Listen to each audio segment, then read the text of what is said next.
Além de ser um grande sucesso, a série Silo é um excelente exemplo dos males causados por um governo comunista. Este é o Visão Libertária, sua fonte de informações descentralizadas e distribuídas. Este artigo foi revisado por historiador libertário, escrito, narrado e produzido por mim, Quinta Essência. A série Silo, produzida e veiculada pela Apple TV, já é um grande sucesso, tanto de crítica quanto de público. Mesclando elementos de distopia, suspense e ficção científica, a obra conta com grandes nomes em seu elenco e sua primeira temporada é composta por 10 capítulos. Se você ainda não viu a série, fica a recomendação. Aliás, falando em recomendação, deixo como dica o canal Tomate na Mão, no qual o próprio Peter Turguniev faz uma análise crítica completa da série. O link do vídeo está na descrição. Para este vídeo, porém, nosso objetivo será analisar alguns elementos presentes na série e que se assemelham bastante a ações políticas, comportamentos e consequências observadas em países comunistas. Portanto, para seguir com nossa análise, fica aqui o alerta de spoilers.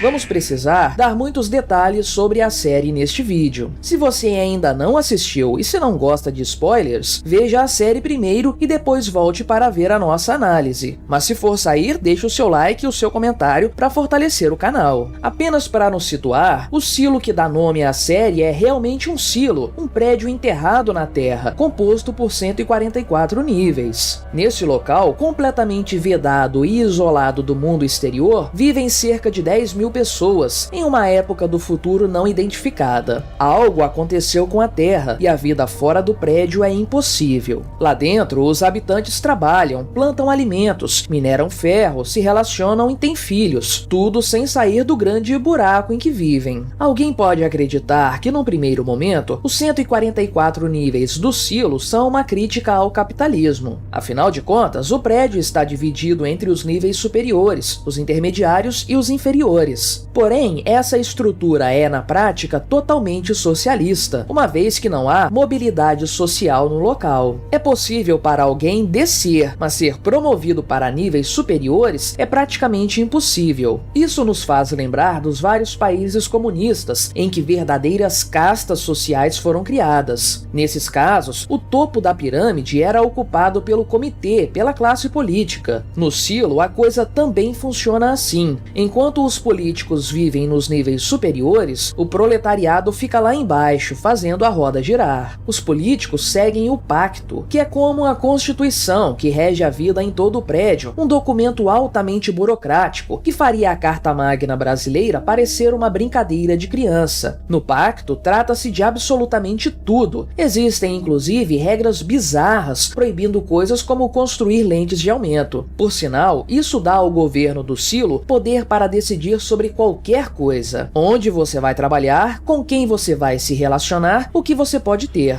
É mais ou menos como na Coreia do Norte, onde o governo decide até qual será seu corte de cabelo. O governo do local também controla a natalidade, a fim de manter a população sob controle, os tais 10 mil habitantes que nós citamos. É preciso ter uma permissão oficial tanto para ter um relacionamento quanto para ter filhos. Isso é algo que nos faz lembrar da China, com sua famigerada política do filho único. Esse controle populacional também nos recorda de muitos ativistas de esquerda da atualidade, que defendem políticas extremas de controle populacional, algo comum de sair da boca de um ambientalista. Mas voltando ao silo, por lá as pessoas são constantemente vigiadas por câmeras, inclusive dentro de suas casas. A inspiração óbvia para isso é a obra 1984, de George Orwell, mas a realidade também inspirou a série da Apple TV. Basta pensar no sistema chinês de reconhecimento facial para você entender do que eu estou falando. A história também é manipulada nessa sociedade, como em toda ditadura. Supostamente houve uma rebelião 140 anos antes do ano em que a série se passa, e durante essa revolta toda a história do silo foi destruída. É por isso que ninguém sabe dizer quem construiu o imenso edifício ou por que as pessoas foram parar lá. Além disso, todos os objetos anteriores anteriores à Revolução são terminantemente proibidos pelo governo. Dessa forma, não dá para ter certeza se a história oficial é verdadeira ou se tudo foi manipulado pelos políticos que imperam no local. Isso é basicamente o que acontece em governos comunistas, que são mestres em falsificar a história. Basta lembrar como Stalin modificava as fotografias para alterar a historiografia oficial. Portar determinados itens de épocas anteriores à Revolução, as chamadas relíquias, é um crime grave. Porém, o alto escalão do silo tem muita liberdade nesse sentido. O prefeito tem acesso a ótimos vinhos, fabricados antes da rebelião, e vários burocratas possuem relíquias em sua casa. Isso parece muito com casos como o de Kim Jong-un, ditador da Coreia do Norte, que possui diversos itens tecnológicos ocidentais. Ou então, algo como Fidel Castro, com suas blusas da Adidas e relógios Rolex, ou como os políticos do Vietnã comendo filé coberto com ouro. Nós, inclusive, fizemos um vídeo sobre esse caso. Comunismo para você, filé coberto de ouro para mim. Link na descrição. Conforme mencionamos, o silo é vedado, supostamente para evitar a contaminação do seu interior. Pedir para sair do local, portanto, é uma atitude tratada como um crime. Também os piores criminosos são condenados a sair da grande estrutura, algo que se configura numa verdadeira sentença de morte. Como é visto na série, o governo do silo deliberadamente prejudica os trajes dos que saem do lugar, para que eles morram poucos minutos após chegar à superfície. Isso, na prática, implica dizer que todos são proibidos de abandonar o sistema sob risco de morte, tipo o que acontece na Coreia do Norte ou em Cuba. Existe nessa sociedade um verdadeiro incentivo para que familiares, amigos e vizinhos denunciem as pessoas próximas. Mais uma vez, tal como aconteceu e ainda acontece em muitos países comunistas. Os indesejáveis, por sua vez, são destruídos pelo sistema, na maior parte dos casos ao arrepio das leis previstas no pacto. Esses infelizes são atirados de escadas, envenenados ou mortos de formas violentas. Será que isso te lembra algum tipo de regime político específico? O mais curioso, contudo, é que, como em qualquer país comunista, o que garante o real funcionamento da sociedade no silo é o seu mercado negro, ou seja, um mercado paralelo que funciona à margem da lei estatal. Através desse sistema, diversos serviços são solicitados, fornecidos e pagos, e é isso que garante um mínimo de liberdade para as pessoas. O fato é que, de forma geral, os moradores do silo rejeitam o sistema e vivem à margem dessas regras inúteis. Na prática, o pacto não significa nada para essas pessoas. Isso, porém, não se aplica aos burocratas, porque estes vivem bem justamente por conta desse sistema. Esses indivíduos são fiéis seguidores dessas regras sem sentido, das quais pouco ou nada sabem ou compreendem. Porém, são essas regras que garantem seus benefícios, e é por isso que elas serão defendidas com unhas e dentes. Como um bônus, vamos falar sobre o judicial, que, como o nome sugere, é o poder judiciário do local. Na prática, esse grupo de burocratas atua por baixo dos panos para controlar a vida de todos. Além disso, eles agem totalmente em desacordo com o próprio pacto, que, como dissemos, é a Constituição do silo, que eles supostamente deveriam defender. Neste caso, não vamos dar uma colher de chá. Vamos deixar para o espectador identificar com que estrutura do mundo real o judicial do silo se parece. O silo é, na prática, um pequeno mundo comunista, com uma população bastante reduzida, que acaba se tornando um exemplo didático das terríveis consequências da adoção desse tipo de ideologia política. É curioso pensar, inclusive, que o total isolamento em que os moradores do grande prédio vivem se assemelha muito ao isolamento imposto aos norte-coreanos. É como se essas pobres vítimas do socialismo vivessem enterradas sob o solo, longe do contato com qualquer pessoa que viva fora do seu silo. Mas o que aguarda todos aqueles que conseguem se libertar do comunismo? Qual é o futuro que nós, libertários, propomos a todos aqueles que se libertam das amarras do Estado para defender a ideia de uma sociedade plenamente livre? Bem, ao contrário do que possa parecer, os libertários não prometem um mar de rosas ou um mundo perfeito quando o Estado deixar de existir. E também nesse ponto, a série em questão nos fornece um excelente exemplo. No final da primeira temporada, a personagem principal, Juliette Nichols, finalmente consegue sair do grande edifício em sua incansável busca pela verdade. Embora o capacete de seu traje a engane num primeiro momento, mostrando-lhe uma bela paisagem, a verdade é que que realmente algo terrível aconteceu com a Terra no passado. O mundo está desolado e não há nada de belo para se ver. O fato é que, como o planeta Terra na série Silo, a verdade não é necessariamente fácil ou agradável. Nós, libertários, não prometemos isso a ninguém, nós apenas tratamos da verdade. E ela pode ser cruel, difícil de lidar, e pode nos exigir mais do que a vida sob a tirania estatal exigia. Ainda assim, precisamos seguir Juliette Nichols e sair para a liberdade, porque ela pode sim ser difícil, mas ela é absolutamente necessária. Obrigado por sua audiência. Se você gostou deste vídeo, deixe o seu like e o compartilhe com seus amigos para difundir as ideias da liberdade. Se quiser ser notificado de outros vídeos, clique em se inscrever e depois no ícone da campainha. Até a próxima!